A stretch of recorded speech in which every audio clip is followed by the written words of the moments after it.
करते हैं पर क्या कहते हैं हम लोग एक्सक्रीशन इन प्लांट। आज हम अपने लेक्चर में एक्सक्रीशन इन प्लांट करें। एक्सक्रीशन इन प्लांट छोटा सा है, इसको पहले कर लेते हैं, उसके बाद हम लोग दूसरा चैप्टर खोलेंगे प्लांट्स में। और एक बात मैं बता दूं कि प्लांट के पास कोई भी एक्सक्रीटरी सिस्टम नहीं है, ना इसके पास किडनी है तुम्हारे घर के प्लांट पे, न यूरेटर है, न यूरिनरी ब्लैडर है, न यूरेथ्रा है। इस तरह के कोई ग्लोमेरुलस फिल्ट्रेशन भी नहीं होगा, यहाँ पे कोई नेफ्रॉन भी नहीं है। तो प्लांट के पास कोई भी एक्सक्रीटरी सिस्टम नहीं, no excretory system, no excretory system.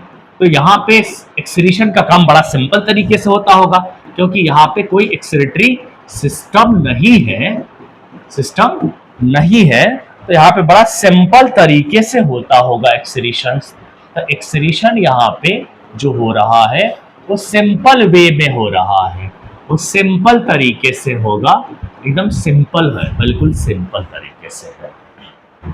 Simple तरीके की जैसे गैसवेज एक्सचेंज होना, ये हो सकता है एक्सक्रीशन। तो जो भी एक्सक्रीटरी सब्सटेंस है, उसे सबसे पहले ये भी बात कर ले कि एक्सक्रीटरी सब्सटेंस क्या क्या है। जो भी एक्सक्रीटरी सब्सटेंस है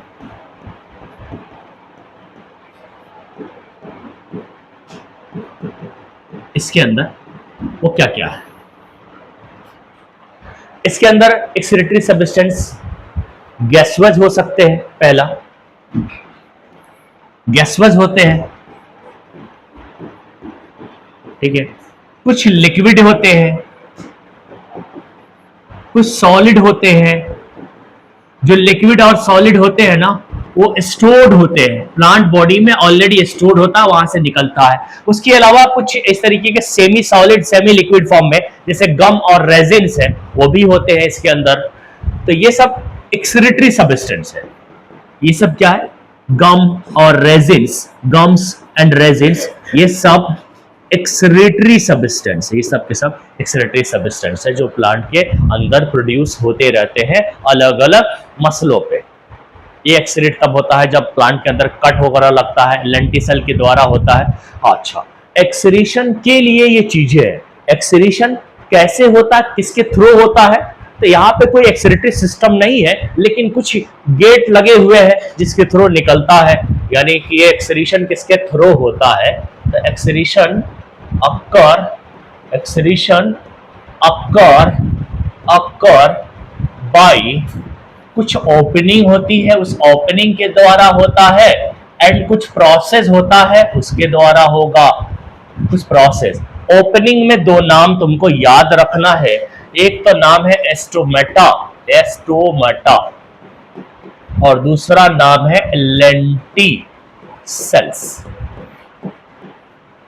लेंटिसेल्स। और कुछ प्रोसेस है उसके थ्रू होता है, जैसे कि ट्रांसपायरेशन से होता है। ट्रांसपायरेशन प्रोसेस के द्वारा होगा, ट्रांसपायरेशन के द्वारा होता है।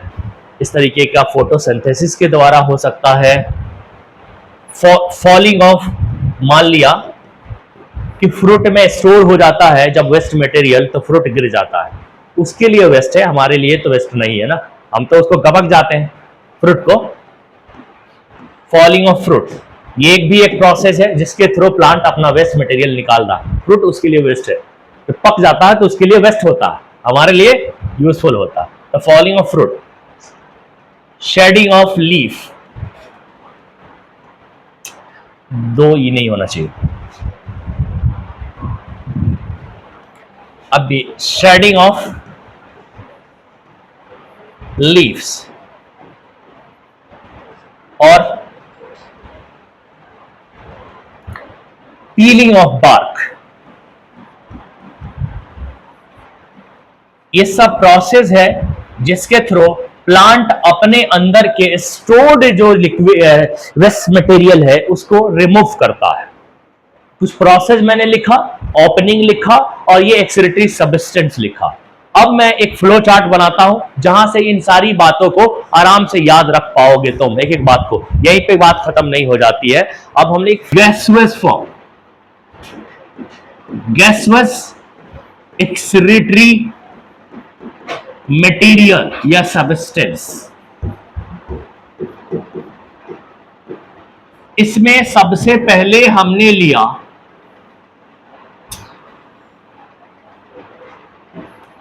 CO2 कार्बन डाइऑक्साइड, दूसरा मैंने लिया ऑक्सीजन और तीसरा मैंने लिया वाटर वेपर। ये तीन गैसवस एक्सक्रीटरी सब्सटेंस है, निकालना जरूरी है वरना प्लांट की लाइफ पे फर्क पड़ेगा।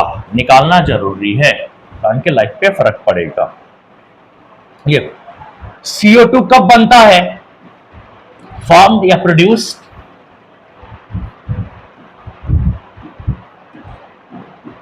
ड्यूरिंग, बताना कब बनता है? ये कब बनता है? रेस्पायरेशन। जब प्लांट भी तो सांस लेगा, वो भी तो जीता है, उसके पास लाइफ है, उसको मत काटा करो, वो भी रोता है, उसके फल मत खाया करो तोड़ के। तो भाई दर्द होता होगा ना। जो लोग अहिंसा के पुजारी है, जो कहते हैं गौ हत्या, उनसे कहना कि सब्जी भी ना खाया करे, ये रेस्पायरेशन करता है, तो इसका मतलब कि इसके अंदर जिंदगी है, मत काटा करो उसको, ठीक है। तो रेस्पायरेशन है, रेस्पायरेशन में है तो भाई जिंदगी तो है, जिंदगी है तो तकलीफ होता होगा, फिर तो वो मर ही जाएंगे अगर लॉजिक के हिसाब से सोचने लगे तो।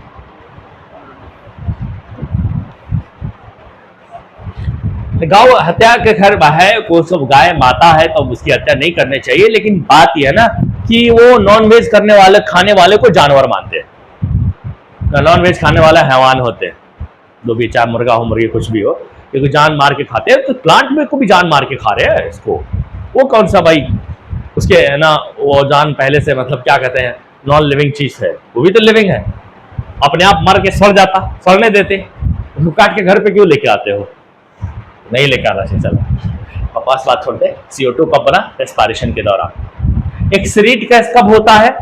दिन में या रात में? निकलता कब है? कब रिलीज होता है? रिलीज या एक्सक्रीट ड्यूरिंग नाइट, ऐसा कहते हैं, लेकिन ये दिन में भी होता है। सांस तो दिन में भी लेता होगा, लेकिन दिन में उसका जो फोटोसिंथेसिस चल रहा होता है ना, तब पता नहीं पड़ रहा होता, तो हम नाइट लिख देते हैं। और किसके थ्रो होता है? Through stomata, through stomata. उसी तरह से ऑक्सीजन की बात करें तो ऑक्सीजन कब प्रोड्यूस होता है?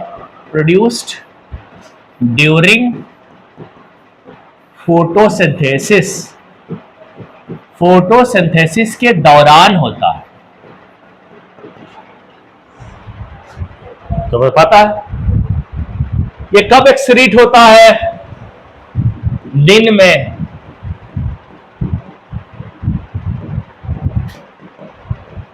Day times. और किसके थ्रू होता है? यह भी स्टोमेटा के थ्रू होता है। स्टोमेटा वाटर वेपर का आते हैं। ये कब बनता है? मोस्ट ऑफ द एक्टिविटीज, बहुत सारी एक्टिविटीज होता है, produce during most of the activities. बहुत सारी एक्टिविटी है जिसमें ये होता है। जाइलम और फोलियम के अंदर बहुत सारे काम होते हैं जिसके अंदर ट्रांसपायरेशन हो जाता है, मतलब कि ये वाटर वेपर बनते हैं। वाटर वेपर बनते हैं, ये एक्सक्रीट कब होते हैं? तो ये दिन में भी हो सकते हैं और रात में भी हो सकते हैं। Excrete during day, both day and night time, both day and night. और किसके थ्रू होता है? लेंटिसेल्स के थ्रू भी हो सकता है, स्टोमेटा के थ्रू भी हो सकता है। जो होगा उसके थ्रू होगा। यहां पे स्टोमेटा भी नाम लिया जा सकता है एंड लेंटिसेल्स भी हो सकता है। ये दोनों ओपनिंग है, एक गार्ड शेप सेल से बना हुआ है और एक लेंस शेप सेल से बना हुआ है, लेंस की तरह लेंस सेल से बना हुआ है ओपनिंग। तो ये गैसवाइज एक्सक्रीटरी सब्सटेंस से तीनों के बनने का टाइम, तीन का बनने की जगह यानी काम वर्क, और तीन कब रिलीज होते हैं, कैसे रिलीज होते हैं, ये सारी बातें हम लोगों ने कर लिया है, हम लोगों ने कर लिया है। करा कि नहीं करा? कर लिया, कर लिया पक्का? अरे समझ में आया? अल्लाह कसम, अल्लाह कसम। इसी में मैं कर देता हूं, तुम लोग ऐसे कर लो। दूसरा, stored solid and liquid substance. अब वो कई सारे तरह की होती है, बहुत सारे तरह के जो होता है ना, इसी से भाई प्लास्टिक रबर फबर गम्स बहुत सारे चीजें निकलती है, उन सब की बात कर रहा। उसमें गम्स भी आ जाता है, मैं सॉलिड और लिक्विड दोनों लिया मैंने। तो इसमें रबर प्लास्टिक गम्स बहुत सारी तरह के पॉलीमेरिक सब्सटेंस वगैरह सब आते हैं, उन सब की बात हम कर रहे हैं, टेनिन्स वगैरह सब। तो अलग अलग नाम याद रखने की कोई आवश्यकता नहीं पूछेगा, जो पूछेगा हम बता रहे हैं उसको। ये जो है बहुत सारे एक्टिविटीज के दौरान बनता रहता है, ये स्टोर्ड है। यहां पे इंपॉर्टेंट ये है कि इसको हम एक्सक्रीट कैसे करते हैं, एक्सक्रीट कैसे करें, एक्सक्रीट थ्रो, ये इंपॉर्टेंट। मैंने कहा सॉलिड लिक्विड बहुत, तो जो खाने की पदार्थ है ना, जैसे कि बहुत सारे मिनरल, मैग्नीशियम, कैल्शियम, फॉस्फेट, ये सब कुछ उनके प्लांट के अंदर है ना, उनके लिए तो वेस्ट है लेकिन हमारे लिए फायदेमंद है, तो वो रिलीज करेंगे, हम लोग यूज करेंगे, ठीक है। तो एक्सक्रीट करते हैं कैसे कैसे। एक पहला कि लीफ में अगर आ गए कुछ मिनरल्स, जैसे मैंगनीज ज्यादा हो जाता है तो वहां से निकाल देते हैं, falling of leaves, falling of leaves. और फ्रूट को फॉलिंग ऑफ लीव्स नहीं, फॉलिंग ऑफ फ्रूट्स लिख दो, ठीक है। और शेडिंग ऑफ लीव्स, लीव्स के लिए इस्तेमाल करता हूं, shedding of leaves, shed off होना, वो भी गिरने को ही कहते हैं आराम से। और कभी कभी तो बार्क को फाड़ के निकालता है, सॉल्यूशन जो निकलता है, जिसे हम लोग चिपकाने लगते थे गांव जब जाते थे, तो बाहर सुबह सुबह निकलता था, इतना सारा पता नहीं क्या क्या निकलता, अपने आप फटा हुआ निकला हुआ होता था, तो अपने आप निकलता, पीलिंग ऑफ बार्क कहते हैं उसको। देखो गांव में अगर स्कूल में जा रहे हो पढ़ने तो पैदल जाया करो, और साथ में बागीचा अगर आ रहा हो रास्ते में तो और पैदल जाया करो। हमको पैदल जाने में बहुत मजा था, 2 बागीचा आता था रास्ते में। कभी कभी पेड़ पे चढ़ के बैठ जाओ, छुट्टी के टाइम तक फल खाते रहो।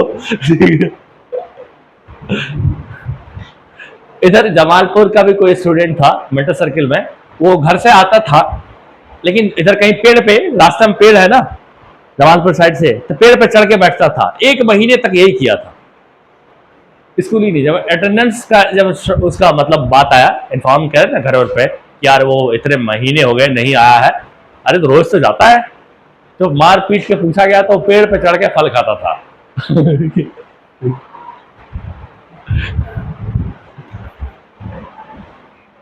तो ऐसा होता है, ये सारी सब्सटेंस इस तरीके से निकलते हैं। अब रेजिन्स और गम्स की बात कर लेते हैं साथ में, हम लोग रेजिन्स एंड गम्स की बात करते हैं। रेजिन्स एंड गम्स की बात हम करते हैं।